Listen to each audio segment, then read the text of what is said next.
ಈಗ ನಾವೇನೈತೀವಿ ಅಧ್ಯಕ್ಷರೇ, ಅವ್ರು 100 ಕೋಟಿ ಮಾಡಿ ನಮ್ಮ ತಕರಾರಿಲ್ಲ. ಆದ್ರೆ ಅವ್ರು 50% ಮುಂಬೈ ಕರ್ನಾಟಕದವ್ರು ಕೊಡ್ಬೇಕಲ್ಲ. ಹಾಂ ಹಾಂ ಹಳೆ ಮೈಸೂರು ಅಲ್ಲಿ ಚಾಮರಾಜನಗರ ಜಿಲ್ಲೆನೂ ಅದೇ ಹಣೆ ಬರೋದಿದೆ. ಹಾಂ ಹಾಂ ಈಗ ನಮ್ಮದು ಒಂದು ಬೋರ್ಡ್ ಮಾಡಿರಿ ಅಧ್ಯಕ್ಷರೇ, ನೀವು 150 ಕೋಟಿ ಕೊಡ್ರಿ, ನಮಗೆ ತಕ್ಕರಲ್ಲಿ 5,000 ಕೋಟಿ ಕೊಡ್ತಾರಲ್ಲ, 7,000 ಕೋಟಿ ಕೊಡ್ರಿ. ನಮಗೂ ಒಂದು 5,000 ಕೋಟಿ ಕೊಡ್ರಿ. ಮುಂಬೈ ಕರ್ನಾಟಕ ಏನು ಇದನ್ನು ಭಾಳ ಅಭಿವೃದ್ಧಿ ಆಗೈತೆ, ಇಲ್ಲಿನೂ ಏನೂ ಅಭಿವೃದ್ಧಿ ಆಗಲ್ಲ. ಮೈಸೂರು ಭಾಗ ಯಾಕೆ ಅಭಿವೃದ್ಧಿ ಅಷ್ಟಾಯಿತು ಅಂದರೆ, ಆ ಮೈಸೂರು ಮಹಾರಾಜರದ್ದು ಒಂದು ದೊಡ್ಡ ಕೊಡುಗೆ ಇದೆ.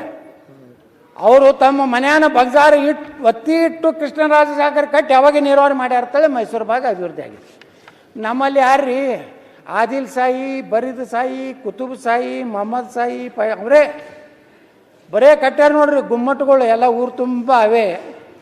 ಮ್ಯಾಗಿಂದ ಹಿಂಗೆ ಡ್ರೋನ್ ಬಿಟ್ರೆ, ನಾನು ಬಿಜಾಪುರದಾಗ ಒಮ್ಮೆ ನಮ್ಮ ಮುನಿರತ್ನ ಬಂದಿದ್ರು ಮಂತ್ರಿ ಇದ್ದಾಗ, ಅಧ್ಯಕ್ಷರೇ ನನಗೆ ಫೋನ್ ಮಾಡಿದ್ರು, ಆ ಹೆಲಿಕಾಪ್ಟರ್ನ ಬಂದು ಇಳಿದು ಯತ್ನಾಳನ್ನ ಇಟ್ಟು ಅದಾವಲ್ಲ ಇವೆಲ್ಲ ಆ ಬರೇ ಗುಮ್ಮಟರೇ ಕಾಡ್ಸೋದು, ಇದ್ರಾಗ ನೀ ಹೆಂಗೆ ಆರಿಸಿ ಬರ್ತೀಯ ಅಂತ ಕೇಳಿದ್ರು.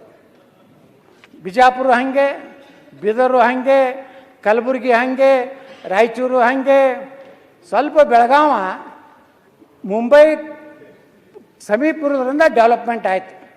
ಅದಕ್ಕೆ ನಾನು ಈ ಸರ್ಕಾರಕ್ಕೆ ಮಾನ್ಯ ಮುಖ್ಯಮಂತ್ರಿಗಳಿಗೆ ಆಗ್ರಹ ಮಾಡ್ತೀನಿ, ನಮ್ಮದು ಅಂತೂ ಕಲ್ಯಾಣ ಕರ್ನಾಟಕ ಹೆಂಗೆ ಮಾಡಿರಿ ಹಂಗೆ ಕಿತ್ತೂರು ಕರ್ನಾಟಕ ಅಭಿವೃದ್ಧಿ ಮಂಡಳಿ ಮಾಡಿ ನಮಗೂ ಪ್ರತಿಯೊಂದು MLAಗೆ 50 ಕೋಟಿ ಕೊಡ್ಬೇಕಂತ ಹೇಳಿ, ಯಾರು ಮುಂಬೈ ಕರ್ನಾಟಕದವ್ರು ಅವ್ರು ಚಪ್ಪಾಳಿ ಹೊಡಿತಾರೆ ತಿಳ್ಕೊಂಡು ನೀವು ಹೊಡಿಲ್ಲ ಅಂದ್ರೆ ಬಿಡಲಕ್ಕ.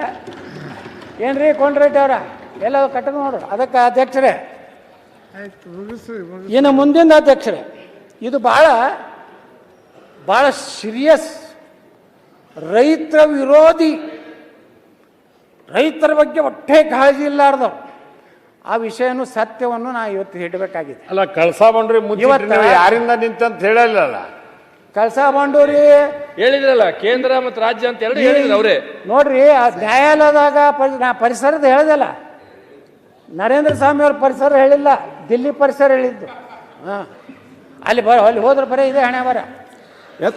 ಹಿಂದೆ ಕೆ ಎಚ್ ರಂಗನಾಥ್ ನೀವು ಯಾರಿಗೆ ಮಾತಾಡ್ತೀವಿ ಅಧ್ಯಕ್ಷರೇ, ತಾವು ನೋಡ್ತೀವಿ, ನೀವು ನಿಮ್ಮ ಕಡೆ ಬಹಳ ಗಂಭೀರವಾಗಿ ನೋಡ್ತಾ ಇದ್ದೀನಿ, ತಾವು ನಗ್ತಾ ಇಲ್ಲ, ಅದಕ್ಕೆ ನನಗೆ ಸಮಸ್ಯೆ ಆಗಿದೆ. ಅಧ್ಯಕ್ಷರೇ, ಇವತ್ತು ಈ ಕರ್ನಾಟಕದ ಉತ್ತರ ಕರ್ನಾಟಕದಲ್ಲಿ ಸುಮಾರು 58 ಸಕ್ಕರೆ ಕಾರ್ಖಾನೆ. ಈ ರೈತರು ಮುಗ್ಧರಾದರೆ ಪಾಪ ಅವ್ರಿಗೇನೂ ಗೊತ್ತಿಲ್ಲ. ಕೆಲವೊಂದು ಸೋಕಾಲ್ಡ್ ಟೆಕ್ನಾಲಜಿ ಮತ್ತು ಏನದು ಎಲ್ಲ ತಿಳುವಂತಹ ಒಬ್ರು ಕೆಲವೊಂದು ಮಂದಿ ಅದಾರೆ, ಮೇಧಾವಿಗಳು. ಅವ್ರು ಏನು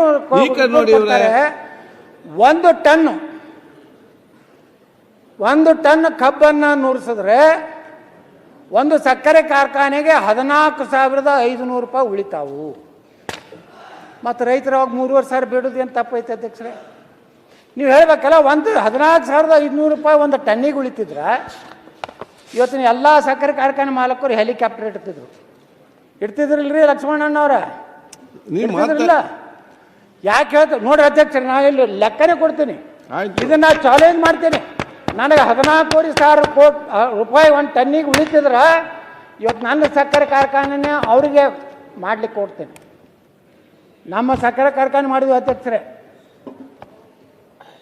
10 ವರ್ಷದಿಂದ ಪಿ ಚಿದಂಬರಂ ಅವರ ಮಗಳ ಒಂದು ಕಾರ್ಖಾನೆ ಮೊದಲು ರಾಜರಾಜೇಶ್ವರಿ ಇತ್ತು, ಅವರು ಅಲ್ಲಿ ಮಾಡಲಿಕ್ಕೆ ಆಗಲಿಲ್ಲ, ಓಡೋದ್ರು. ಹೈದರಾಬಾದ್ ಒಂದು ಕಂಪ್ನಿ ಅವ್ರು ಮಾಡಲಿಕ್ಕೆ ಆಗಲಿಲ್ಲ, ಓಡೋದು. ಯಾಕಂದ್ರೆ ಚಿದಂಬರಂ ಒಂದು ಅದಕ್ಕೆ ಭೂಮಿ ಪೂಜೆ ಮಾಡಿದ್ರು. 10 ವರ್ಷದಿಂದ ಪಂಜಾಬ್ ನ್ಯಾಷನಲ್ ಬ್ಯಾಂಕ್ನವ್ರ ಅಧ್ಯಕ್ಷರೇ ಆಕ್ಷನ್ಗೆ ಕರೆದ್ರೆ ಒಬ್ಬರು ಅದಕ್ಕೆ ಟೆಂಡರ್ ಹಾಕಲಿಲ್ಲ. ಅಲ್ಲಿ ರೈತರು ಬಂದು ನನ್ನ ಮನೆಗೆ ಬಂದು ನಮ್ಮ ಬಸವರಾಜ್ ಪಳ್ಳಿ ಸೇಡಮ್ಮನ ಕರ್ಕೊಂಡು ಬಂದು ಕೈ ಮುಗಿದು, ಏನಾರು ಮಾಡಿರಿ ಪುಣ್ಯ ಕಟ್ಕೋರಿ, ಈ ಕಾರ್ಖಾನೆ ಮಾಡಿರಿ ಅಂತ ಹೇಳಿ ನಾವು ಕಾರ್ಖಾನೆ ಮಾಡಿದ್ರೆ ಅಧ್ಯಕ್ಷರೇ ಇಡೀ ಕರ್ನಾಟಕದಲ್ಲಿ ಒಂದು ಮಾಡೆಲ್ನ ಕಾರ್ಖಾನೆ ಮಾಡಿದ್ದೀವಿ. ನಮಗೇನು ರೈತರು ದುಡ್ಡು ತಿನ್ಬೇಕನ್ನೋಂಥ ಅಷ್ಟು ಕೀಳು ಮಟ್ಟಕ್ಕೆ ಅವಶ್ಯ ಇಲ್ಲ. ಯಾಕಂದ್ರೆ ಲಕ್ಷ್ಮಣ ಸವದಿಯವರು ಕಾಟ ಹೊಡಿದ್ರ ಬಗ್ಗೆ ಮಾತಾಡಿದ್ರು. ರೈತರು 2 ವರ್ಷ ಪಾಪ ಕಾಟ ಹೊಡಿದ್ರ ಬಗ್ಗೆ ಮಾತಾಡಿದ್ರು.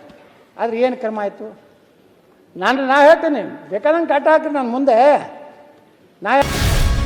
ಗ್ಯಾರಂಟಿ ನ್ಯೂಸ್, ಸುದ್ದಿ ಖಚಿತ, ನ್ಯಾಯ ನಿಶ್ಚಿತ.